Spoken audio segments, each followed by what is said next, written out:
some more of the scene, CharLee. Well? Ready?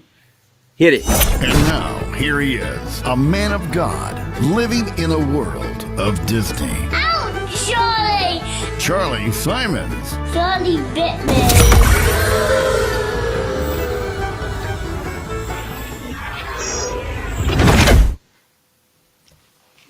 I'm here with one of my favorite people on the planet. It was a chance meeting of running into Bob Patterson at a meeting that this is what has brought us together at a man's named Jim Gloria. It was his house.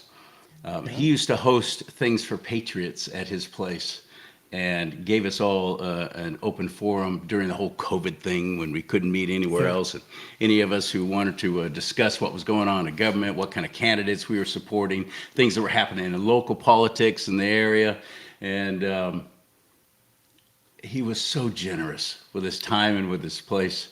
And I just got word from Bob this morning that we lost Jim. We lost Jim over the weekend. I really admired the man. I liked him a lot. He was a big guy and bigger than life. Former Army. During the Vietnam War, this is how dedicated he was to the U.S. love of his nation. He got stationed when he first joined up. He got stationed in Germany. Yeah, his daughter told me he got stationed in Germany, and he was so upset about it that he went on a hunger strike until they sent him to Vietnam. Right. And I kind of chuckled a little bit. And I said, we've got a lot in common because I was stationed in North Carolina I can't remember. In the Marine Corps. In the Marine Corps, yeah. And but anyway, I was stationed back there in Camp Lejeune, and they wanted me to stay there as an electrical instructor. I went through electrical engineering school and stuff, and I put in for Vietnam. And all the Marines looked at me kind of funny. I mean, Marines are supposed to be the bad boys of the world, but anyway, they looked at me and said, "Why would you put in for Vietnam when you have this gravy camp deal the rest of your tour in the Marine Corps?" I said, "Because that's what I joined for." And Jim was that way. So he was cut from the same bark that I am, and I have such an admiration for him. He was really, like you said earlier, he opened up not only his home but his heart and soul to this country. Mm-hmm. The country meant so much to him, and I can appreciate that because I talk to a lot of high school groups, and I tell them, ask them how many of y'all have rights, and every kid in the room raises their hands. Maggots, being a Marine, you got to call them that. Maggots. Say, okay, you maggots, put your hands down because you don't have rights, you have privileges. Right. Someone in the armed forces somewhere in the world gave their life up for you to have the privileges you're enjoying today. And every privilege you have in this United States, somebody died for, or quite a few somebodies died for, or lost limbs for, but paid a price. And it started with George Washington, and it goes right through to this living moment we're in right now. So it's important that we recognize the people behind the scenes, and Jim was definitely one of the strongest people behind the scenes you could ever meet. I'm very honored to have known him and been invited to his home, and he had a pretty good-sized crowd there. I mean, he did. He packed his place up. Yep, and it was all just word of mouth. And this is not one of those, subversive groups or anything like that. They were just like-minded patriots, and a lot of us veterans, and we all got together and just commiserated about what was going on. And well, we communicated, and that's the key to solving a problem is communication. If you can't talk about the problem, you can't fix it. And he was really instrumental in giving us the opportunity to speak our minds and find a solution that we could all stand behind. Not all of us would agree on everything every time. We're not supposed to, because then we're not thinking deep enough into it. Mm-hmm. And the power of thought can take you on such a journey, and you find resolution within your own heart and soul. And when you get there, you can do so many things that you never dreamed you could do yourself. But he was a pipeline to it. I mean, he opened up that door to so many people.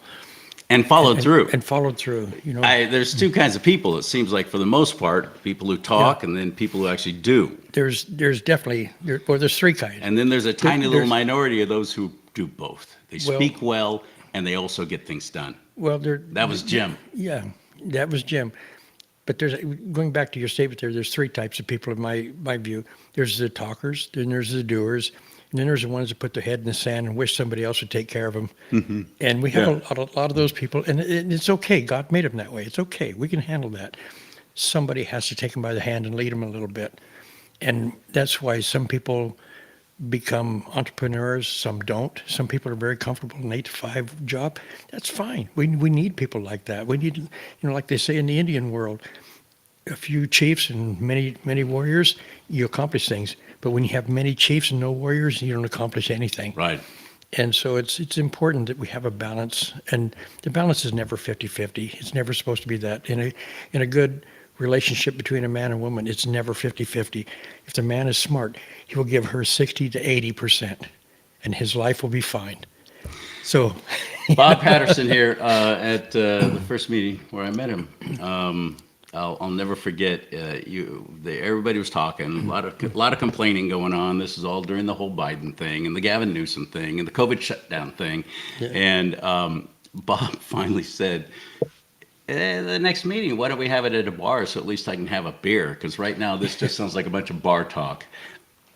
I remembered that. Buddy, that's stuck in my mind. I'm surprised you remembered that. How could I not? Well, if you remember, Jim laughed. I went there to actually just hear, and I was invited. Jim invited me to come up and stuff, and I did, to a Patriot meeting, and the lady that was emceeing it, she did a really fine job, and a couple of guest speakers spoke, and at the end she says, "We have one more guest speaker here tonight that I'd like him to say a few words." And I'm thinking, I wonder who else this is going to be. and she says, Bob Patterson. And I went, oh my God, now I got to think of something, And I said, well, y'all, I feel like we're in a bar. I mean, I wish we were at a bar. I wish we were at a bar. Might as well have a meeting at a bar. Might as well have a beer and talk about this because we're not going to do anything about it. So you're either going to be a doer or let's go to the bar and have a beer. Jim was a doer. Jim was a doer. He got there's at Horseshoe Bar, anyone in the Placer County area, at Horseshoe Bar Road and 80, there's a big electronic billboard there. And the first time I saw one of his billboards, and it was going after Biden and Newsom, and Dumb and Dumber, I think is what he put on there. Yeah, he did. It was awesome. And I'm like, who did that? That's fantastic. Everybody was talking about it, and the media was ignoring it, which is what they do. And then it went away, and about a year later, came back. And it was new. It was different, and it was powerful. And I start calling around. Who's doing this? Who is this? Yeah. And all these people go, it's Jim Gloria. How do you not know that? I go, that's a good question. How do I not know that? Yeah. So I'm on the phone immediately with Jim. Buddy, meet me at your billboard. Yeah. Because I want to go live. I want everybody to see this, besides those passing by it on 80 heading up towards Auburn. He spent his own money to do that. And he was big on that. And I asked him, I mean, he did okay. He did well. He had a landscaping business. It was very popular. Yeah. And he did a lot of like next level kind of stuff. So he was doing all right financially. But he's no millionaire. He's no Elon Musk. He's a patriot. He is a patriot. Yeah. And I asked him about the money. I don't even want to ask you how much it cost you to do this, but it couldn't have been cheap. Why? Isn't there anything else you could do with that money? And his answer was very basic. Yeah. Because I love my state, I love my nation, and I'm going to do everything I can to try and wake people up and tell them that there's a different way, and there are other people out here who think the way they think the way that we do. Well, and also, I feel that as an entrepreneur, and he is an entrepreneur, and will always be in my mind. But when it comes to when people say, "Well, how much did it cost to do that?" Cost is actually something that will control you if you let it, but it was numbers on paper. It didn't matter.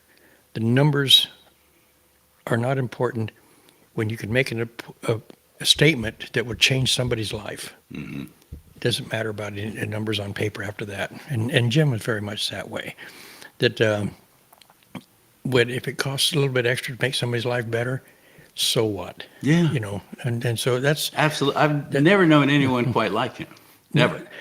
I was actually, There's probably not a lot of people like him out there. I was very, very saddened when you gave me Yeah. the call because Yeah. he was so vibrant. He seemed Yeah. like somebody who was just going to last forever. Yeah. I don't know what his age was. I know he's in his 60s, maybe 70s. Let's just say he's in his 40s. In his 40s, there yeah, you go. because that's about where he lived. Was in his true. 40s. That's you true. know. Yeah, So- he had that kind of energy. That's yeah, for sure. yeah, so- And he was in good shape, and Yeah. Mm-hmm. he didn't smoke, and he didn't. He did drink some, but not a lot, not to excess. He wasn't that guy. Yeah.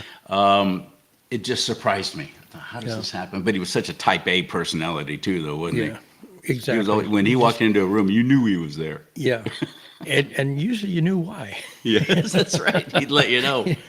Yeah, extraordinary But gentleman. yeah, a really, really good person. And, you know, here on Earth we'll miss him, but I'll tell you what, he's probably got a crowd around him already. He was a hardcore Hardcore. follower of Christ Yeah. Jesus, and his daughter Ruthie, who I talked to today, said, "Please let everybody know." And there's a celebration of life happening this Saturday, which I want to invite you to. I hope you'll come. I'm going to invite my friends at Freedom Rider 1776. They'll show up with their Yeah. trucks all flagged up and everything. That would be great. Perfect. At the Gold Country Fairgrounds in Auburn in the Sierra Building, and it's at 2 p.m. this coming Saturday. But she said, please tell everybody Yeah. what he said when she saw him Yeah. before he died. I love the Lord, and the Lord loves me. Yes. And I just want to tell everybody. Yeah. And that was Jim. Yep. So hardcore believer, follower of Christ Jesus, entrepreneur, successful businessman, had his own TV show for a while on a television, I think Channel 40 in Sacramento, and talking landscaping and so on. But bottom line, patriot. Yep. Patriot. He was the epitome of God, family, country. Loved the Lord, loved his family, loved our United States of America, and served it admirably. Take three. Definitely. Admirably, just like Bob here. Just like Bob. Oh, Bob's the quiet I- version I of got of Jim Gloria. I got to walk in his shadow. That's an honor. Yeah, yeah. He was a big man. Yeah. He was a big man, personally, physically, and in all ways. And Yeah. I hate losing people like that. I hate it. Well, but you know what? But I realize he's in a far better place. But you know, I learned one thing in Vietnam, and I learned it from Korean Marines that we were stationed with, that we all get to do it once. And he got to do it, and we all get to catch up with him one day. Mm-hmm. It's not like he's gone. He's not gone. He left a little bit of himself in everyone that he ever met, and influenced a lot of people, and I think that's important. I want to make sure and get the date right so you can put it in your calendar on the March 22nd, 2 p.m. at the Sierra Building at the Gold Country Fairgrounds, which is in Auburn, and where they do the rodeo and all that stuff. It's this coming Saturday, March 22nd, 2 p.m., celebration of life for Jim Gloria. And his family will be there, and his friends will be there, and get the word out. I would love to see hundreds of us show up. America will be there. Wouldn't that be great? What do you mean would be? It is going to be. It is going to It's be. good. That's right. That's right. Yeah. So now that I got you, because I've been wanting to get you back on the show for so long, let's sit down and talk more politics, because you're just great to do that with. You got such excellent insight, but life experience. But what do you see? I just came from the California State Republican Convention. I did not walk out of there encouraged and feeling really good about the future of our party in this state, actually, unfortunately. Do you see any light at the end of the tunnel? Of course, there's light at the end of the tunnel. We got to go light it, though. It's there. It just needs a new bulb, and the new bulb starts at the state capitol.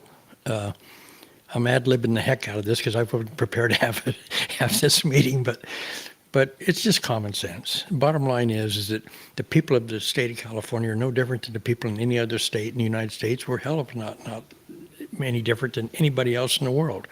We all want safety. We all want a good life. We all want a, good education for our children, medical care. enjoy life.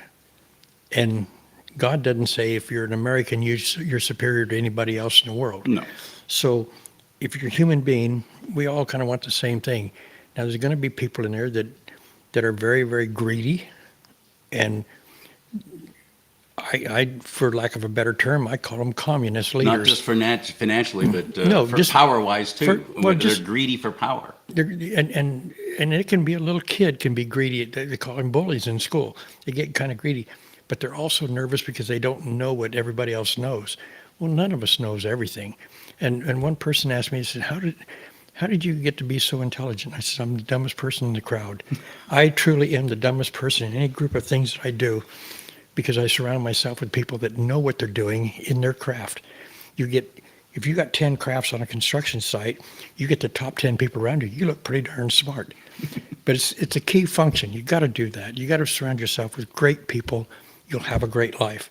You surround yourself with people that don't know as much as you do, you'll only go as high as your own ability, which mine is not a hell of a lot higher than a frog. Probably, I don't know. I don't know to jump in the water or jump on a lily pad. I don't know, but I do know how to surround myself with really talented folks, and we have to do that in the state of California right now. I was just going to say that's. I sure wish more politicians would actually follow suit with that instead of surrounding themselves with yes people. Actually, surround themselves with competent people. What's really cool, I've noticed in the last 25 years of my life, is that politicians are running out of friends. So now they're scraping the bottom of the barrel. They're making me a friend, and I'm getting to rub off on some of them. Good. And so there are some really, really good people out there that are politicians, but they get sucked into their environment, and their environment is very dysfunctional. And I'm so proud of our president right now. He's got the backbone. He does not need this job or anything else, but had he not stepped in when he did 8 years ago, we would be all communists today, I'm afraid. That today, his empire would be worth nothing, which makes your empire, my empire, worth even less. Right. And so it's important that we get this to have this free nation. And it goes back to when I said, do you have rights? No, we have privileges. And it's all about fighting for these privileges. And we're only one breath away all the time from losing them. Anybody can take our privilege away. Every rule we live by in the United States of America is man-made. And in our Constitution, it says we have inalienable rights from God. But God, those rights, inalienable rights, are the capsule that we travel in, the brain that He gave us, the opportunity to create not only a house, but a dam and roads and the infrastructures that we go by, the electric systems, the water systems, you name it, airplanes and boats and everything else. We're all man-made. Everything that we do is man-made because God gave us the ability. And I asked a kid one time, I was coaching football at Del Oro High School, and a kid intercepted the ball, took a knee in the end zone, crossed himself, and I asked him when he came off the sidelines, I said, are you Catholic? And he goes, no. And I said, why'd you cross yourself? And he says, I was thanking God. And I says, trust me, God's in the arena tonight. He's in the stadium, but He's not on the field. If He were on the field, there'd be 22 touchdowns every play. There's only one ball. Mm-hmm. So He's observant. That's our effort.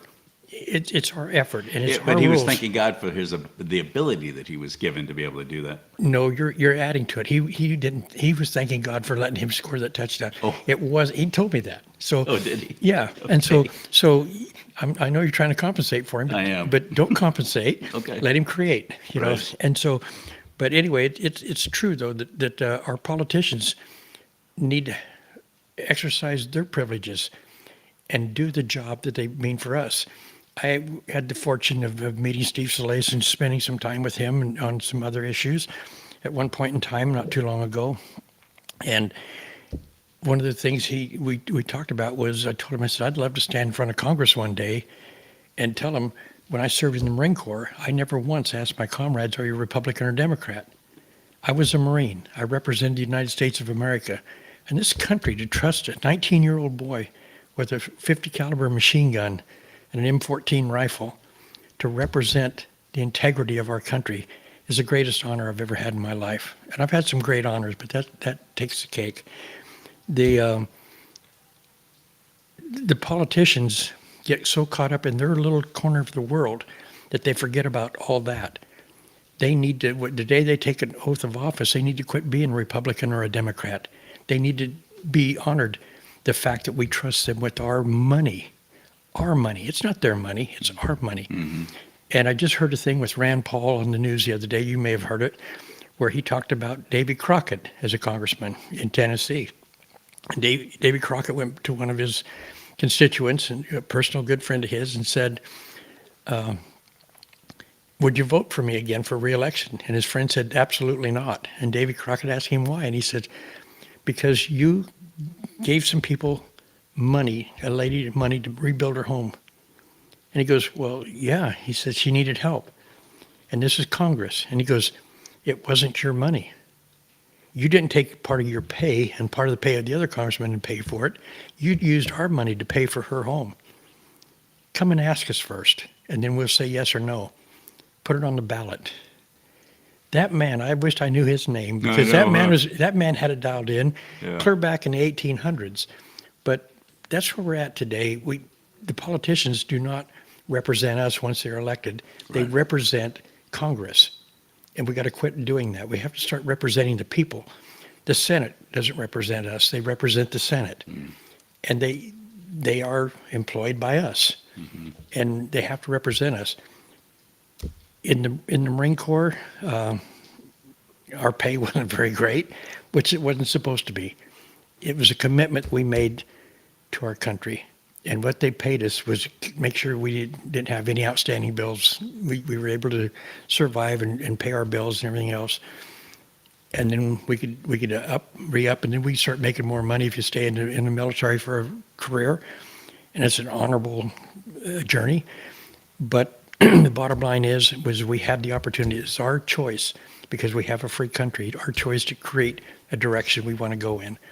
And I elected to leave the Marine Corps, but I never ever left. I'll be a Marine long past the day I die. God help the people that walk across my grave, because I might rumble a little bit now and then and tell them we better straighten the act out, because I'm still around. I'm only 6 foot under. That's all. That's right. But it's true though. We have to refocus the mindset of the people that we hired to take care of our manage our business. And if in my business, if I hire an accountant and the accountant just goes off and spends my money someplace else, I better get a new accountant. And I think Congress is our accountant for we the people. I think the Senate is accountant for our we the people. These people have to and should be reminded every day who they work for, we the people. Amen. So. And that's what Jim did. Jim Gloria was big on that too. Yeah, so very much so. These are the kind of people that Jim would bring together. That's the best part. We didn't. A lot of us didn't even know each other, and now we all know each other. But we united. He brought people together. Jim did Yeah. in a way that I don't think I've ever known anyone else to do. Well, like I said, that's where we met. So yeah. And so it's his fault. No, it's not. This Saturday, March 22nd, 2 p.m. at the Sierra Building at the Gold Country Fairgrounds in Auburn. Jim Gloria's Celebration of Life. Come and join us, please. Bring some friends, bring some flags. I know he'd love that. And let's throw a party. Let's throw a party for Jim and for those that he has left behind, especially in his family. Let's just make this. Let's honor a great man. Let's honor a great man. Yeah. Very simple. So again, this Saturday, March 22nd, in Auburn, California, that's in Placer County, Northern California, 2 p.m. in the Sierra Building at the Gold Country Fairgrounds. Anything else you wanted to add, Bob Patterson? Jim, I salute you. Yeah, Jim. So do I.